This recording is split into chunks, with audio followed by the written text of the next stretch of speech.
भक्तों, ओम नमः शिवाय। श्री शिवाय नमस्तुभ्यम। जय श्री महाकाल। जी हाँ भक्तों, आप सबको भी पता होगा कि 26 अगस्त को क्या है, जन्माष्टमी का महापर्व आ गया है। जी हाँ भक्तों, जन्माष्टमी जो कि हिंदू धर्म का और सनातन धर्म का सबसे बड़े त्योहारों में से एक आता है। जैसे रामनवमी हो गई, महाशिवरात्रि हो गई, वैसे ही जन्माष्टमी मतलब भगवान श्री कृष्ण का महादिवस, महादिन। लेकिन आपको एक चीज़ मैं आपको बताना चाहूँगा, ये जो दिन है ना 26 तारीख, ये केवल और केवल आपके जीवन के लिए नहीं, पूरे आपके जीवन जितना काल होगा उसके लिए सबसे बड़ा दिन है। क्यों दिन है बड़ा? क्योंकि सनातन धर्म का बहुत ही बड़ा दिन आ गया है। 26 अगस्त को ना केवल जन्माष्टमी है बल्कि सोमवार की अष्टमी भी है।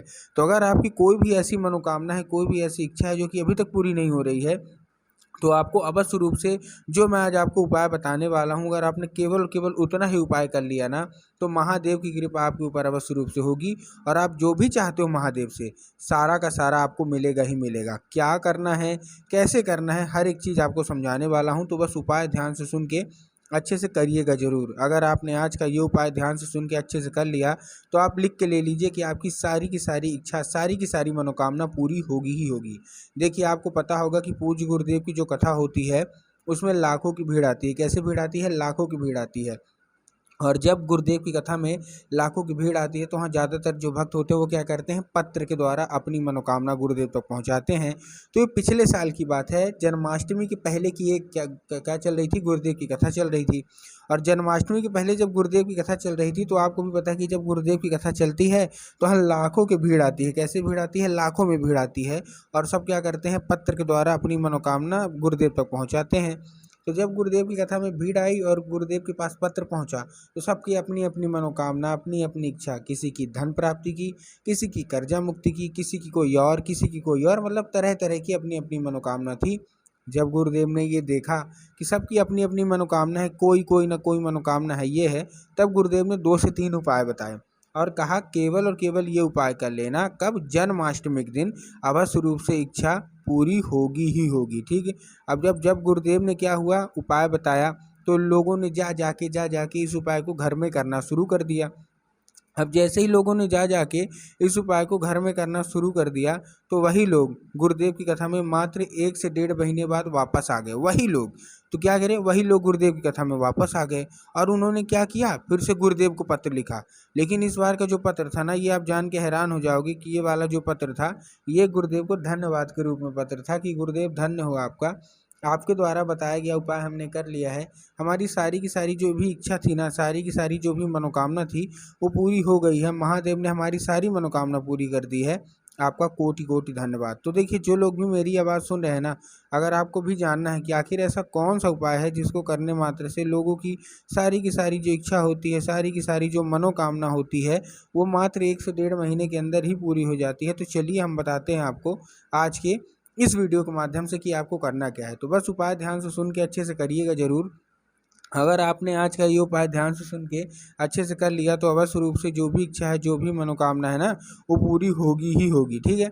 तो करना क्या है, कैसे करना है बताऊंगा, लेकिन उससे पहले चैनल पे अगर पहली बार आए हैं और आवाज़ मेरी पहली बार सुन रहे हैं, तो वीडियो कर दें लाइक और चैनल को भी कर लें सब्सक्राइब, ताकि पूजनीय पंडित प्रदीप जी मिश्रा के रोज़ नए नए उपाय जो कि मैं उनकी कथा से सुनता हूँ, श्रवण करता हूँ, सबसे पहले मैं आपको प्राप्त करा सकूं। ठीक। तो चलिए चलते हैं उपाय की ओर। तो देखिए, जो हमारा सबसे पहला उपाय है, सबसे पहले आपको जन्माष्टमी का मैं बता देना चाहता हूं। इस उपाय में सबसे पहले आपको करना क्या है, देखिए ध्यान से कर लीजिएगा। इस उपाय में सबसे पहले आपको जैसे ही कृष्ण जन्म होगा, क्या होगा, कृष्ण जन्म होगा, आपको क्या करना है, 21 बार श्री राधा का आपको जाप करना है। क्या करना है? श्री राधा का आपको जाप करना है। ठीक, कर दिया जाप।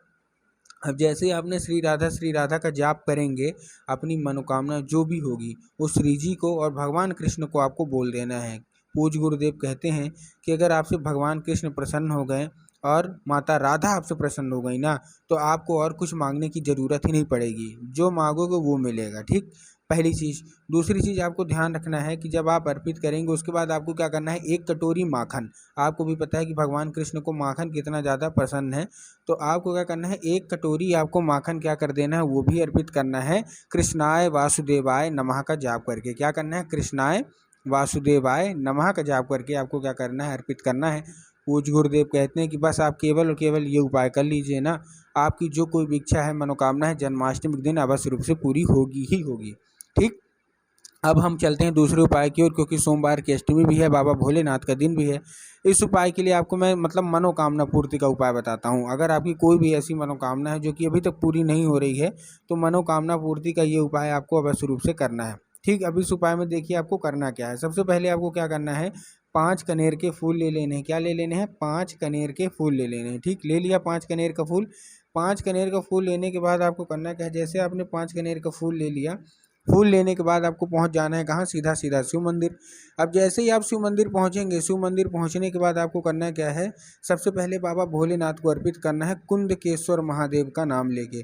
लेकिन उसके लिए दिशा जानना बहुत जरूरी है। सबसे पहले आपको दक्षिण दिशा में खड़े होना है और उत्तर की ओर अपना चेहरा कर लेना है। अब देखिए दक्षिण और उत्तर में भी बहुत सारे लोग कन्फ्यूज होते हैं कि दक्षिण क्या है, उत्तर क्या है, हमको थोड़ा साफ साफ बताओ। तब गुरुदेव ने साफ साफ बताया है कि आप जिस भी शिव मंदिर जा रहे हैं, उस शिव मंदिर का जिधर साइड जलाधारी होगा, आपको अपना चेहरा उधर साइड करके खड़े हो जाना है। ठीक। खड़े हो गए। खड़े होने के बाद आपको वही बताया जो आपको एक नाम लेके क्या करना है, कुंदकेश्वर महादेव का नाम लेके आपको चुपचाप अर्पित कर देना है। ठीक। पहला। दूसरा आपको क्या करना है, माता शोक सुंदरी की जगह पे अर्पित करना है। अब देखिए जिनको पता है कि माता शोक सुंदरी की जगह कहाँ होती है उनका तो ठीक, लेकिन जिनको नहीं पता कि माता शोक सुंदरी की जगह कहाँ होती है, तब गुरुदेव ने बताया कि जो जलाधारी है, जलाधारी के बिल्कुल बीचों बीच किसकी जगह होती है, माता शोक सुंदरी की। तो आपको करना क्या है, माता शोक सुंदरी की जगह पे दूसरा फूल अर्पित करना है। उसके बाद जो हमारा तीसरा फूल है वो आपको कहाँ अर्पित करना है, जो हमारा तीसरा फूल है वो आपको अर्पित करना है भगवान गणेश की जगह पे, जो कि जलाधारी के बाएं साइड उनकी जगह होती है। ठीक। 3 फूल हो गए। उसके बाद जो चौथा फूल है वो आपको हस्त कमल, माता पार्वती का जो हस्त कमल है वहाँ अर्पित करना है। और उसके बाद जो हमारा 5वां फूल है वो आपको अर्पित कहाँ करना है, स्वयं जलाधारी में, जहाँ स्वयं माता पार्वती का वास होता है। पूज्य गुरुदेव कहते हैं कि अगर आपने केवल और केवल इतना करके मनोकामना मांगी तो अवश्य रूप से मनोकामना पूरी होगी ही होगी। ठीक। ये था हमारा कौन सा, ये था हमारा दूसरा उपाय। अब हम चलते हैं अपने तीसरे और आखिरी उपाय की ओर, जो कि कर्जा मुक्ति का उपाय है। अगर आपके जीवन में कर्जा बहुत ज़्यादा बढ़ गया तो कर्जा मुक्ति का ये उपाय अवश्य रूप से कर लीजिएगा।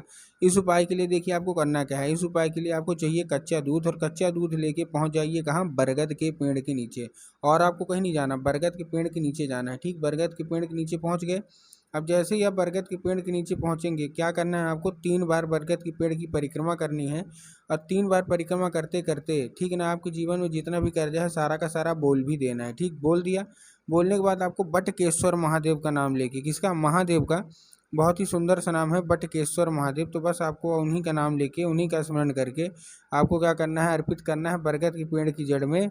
और जो भी इच्छा मनोकामना होगी या जितना भी कर्जा होगा सारा का सारा बोल देना है। पूज्य गुरुदेव कहते हैं ज़्यादा से ज़्यादा 1 महीना या ज़्यादा से ज़्यादा 1.5 महीना, इतने के बीच आपका सारा का सारा जो कर्जा है ना वो महादेव समाप्त करेंगे ही करेंगे। तो उम्मीद करता हूँ आज के उपाय समझ में आ गए होंगे।